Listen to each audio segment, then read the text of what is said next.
Jacket, पुराने जूते। जागृति का बॉस्टन से फोन आया। माँ, मैं डिलीवरी के लिए इंडिया नहीं आ रही। क्यों? मनोज का कहना है कि बच्चे के लिए अमेरिकन सिटीजनशिप जरूरी है। वो यहाँ पैदा होगा तो उसको अपने आप यहाँ की नागरिकता मिल जाएगी, नहीं तो वो भी हमारी तरह धक्के खाएगा। फिर हमारी हेल्थ इंश्योरेंस पॉलिसी भी तो है, यहाँ सारे खर्चे कवर हो जाएंगे। फिर क्या, आप दोनों 3 महीने के लिए यहाँ आ जाओ। ये कैसे हो सकता है? तुम्हारे पापा अपना काम इतने दिनों के लिए कैसे छोड़ सकते हैं? और मुझे सर्दी में मुश्किल होती है। दिसंबर में सब तरफ बर्फ होगी वहाँ। तो क्या दिल्ली में सर्दी नहीं होती? यहाँ घर में तो आपको स्वेटर भी नहीं पहनना पड़ेगा, सेंट्रल हीटिंग सिस्टम है। दिल्ली में तो घर में भी ठंडी होती है। माँ चुप हो गई। पीछे से पापा ने कहा, आ जाएगी तेरी माँ, मैं भी 1 महीना लगा जाऊंगा। फोन समाप्त होने पर माँ ने कहा, यहाँ हमारे पास किस चीज की कमी है? खाना बनाने वाली, सफाई वाली सभी तो है हमारे पास। वहाँ सारा काम खुद करना पड़ेगा। यहाँ जान पहचान के डॉक्टर हैं, सारे बिल हम दे देंगे। मैंने तो मसाज वाली से भी बात कर रखी है। क्या अमेरिका की सिटीजनशिप इतनी जरूरी है? पापा ने जवाब नहीं दिया, बस मुस्कुरा दिए। दिसंबर में बॉस्टन पहुंचे तो माँ से ज्यादा पापा की जान निकल गई। आते ही सबसे पहले उन दोनों को फ्लू शॉट लेने पड़ गए। उनके चेहरे का रंग एकदम उड़ गया। पूरा 1 सप्ताह हो गया था और वह घर से बाहर नहीं निकले थे। शॉट्स की वजह से उन्हें हल्का बुखार चल रहा था। मनोज का अस्पताल से फोन आया, बेबी हो गया है, माँ और बच्चा दोनों स्वस्थ हैं, अगर वे चाहें तो उन्हें घर लेने आ सकता है। खुशी से माँ पापा की आंखें चमक उठी। हाँ, ले जाओ, माँ ने कहा। उन दोनों ने गर्म कपड़ों की कई तहें पहन ली, फिर भी दरवाजे से कार तक आते आते ठंडी में उनका आत्मविश्वास डोल गया। पापा किसी तरह 3 हफ्ते और रहकर चले गए। माँ सुबह उठती और घर के कामों में लग जाती। रोज सोचती आज थोड़ा बाहर घुमाऊंगी, परंतु इससे पहले कि काम खत्म होते 4 बजते ना बजते अंधेरा हो जाता।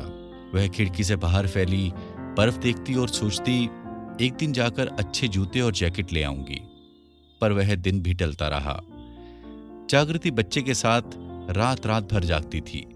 मनोज का ऑफिस फिर से शुरू हो गया था। उसको देखकर लगता था पता नहीं कब से नहीं सोया है। वह कह ही नहीं पा रही थी कि उसके पास सही जूते और जैकेट हों तो वह शाम को घूमने के लिए निकल सकती है, जो उसके मानसिक स्वास्थ्य के लिए जरूरी है। एक दिन जागृति ने कहा, तुम्हें नानी बनने की विशेष खुशी नहीं हुई? माँ मुस्कुरा दी। ऐसा होता है कि कभी नानी बनने से बड़ी कोई खुशी नहीं होती। जब तुम दादी बनी थी तब तो तुम्हारे चेहरे पर अलग ही खुशी थी। अब हम तुम्हारे लिए कुछ भी कर लें, फिर भी उदास ही दिखती हो।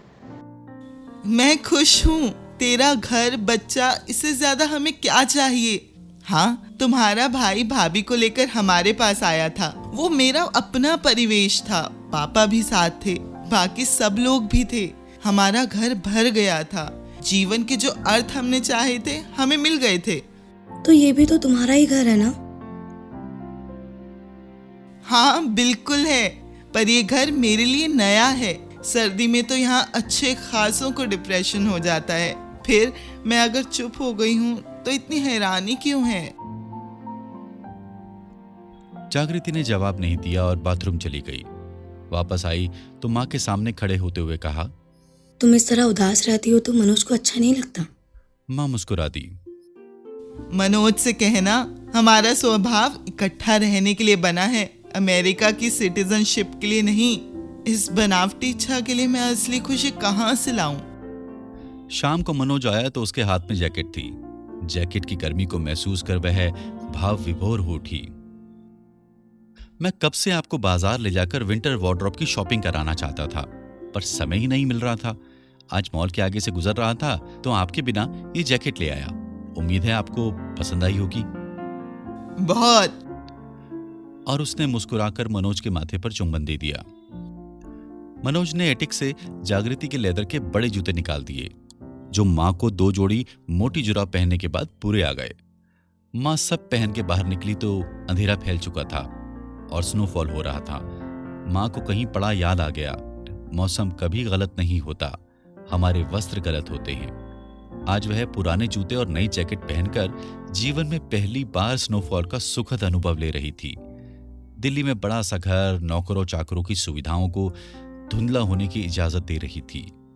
बच्चों की बदलती जरूरत के हिसाब से ढल रही थी। खुलकर मुस्कुराना अभी भी कठिन था, पर वह कोशिश कर रही थी।